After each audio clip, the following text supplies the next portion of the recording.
भौजी पात देलू का हो? हाँ ए बबुआ गच बज खा ले रही का सुन ना बे आओ ना डाल देबो। जी हाँ मेरे दोस्तों, जिन भौजाइयों को बासी पुआ और आलू दम खाने से पेट में कोलरा, गैस्ट्रिक, चिल्लर, चमोकन, पेट गड़बड़ाना, पतला पैखाना होना, आपका पेट ढस ढस करता हो, तमाम जटिल समस्याओं से जूझ रहे हैं, आइए आइए हमारे महाराज श्री श्री 1008 तूफान लाल महाराज जी के पास और अपना कायाकल्प कराइए।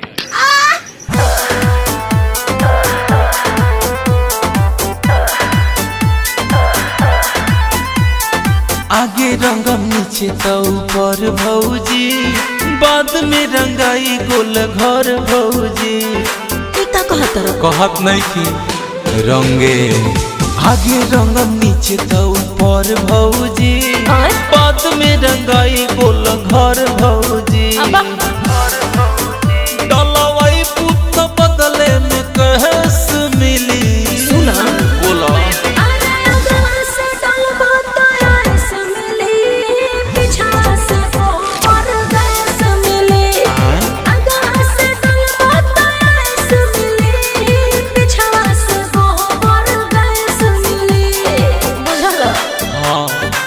तारा ईंधन के सीएनजी बना दी।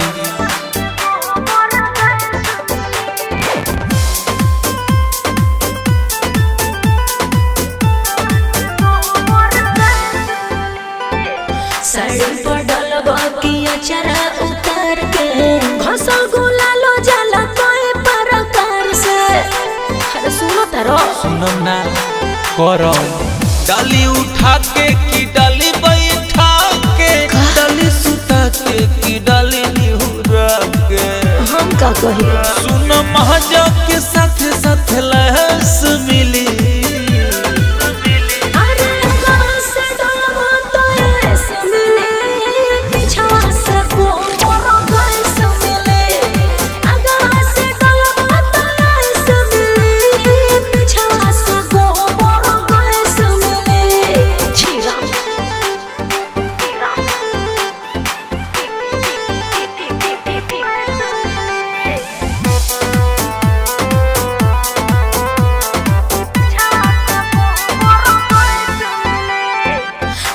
बहिन धरना छिनार बटे साफा, साया में लागल बा 44 वाला दाफा।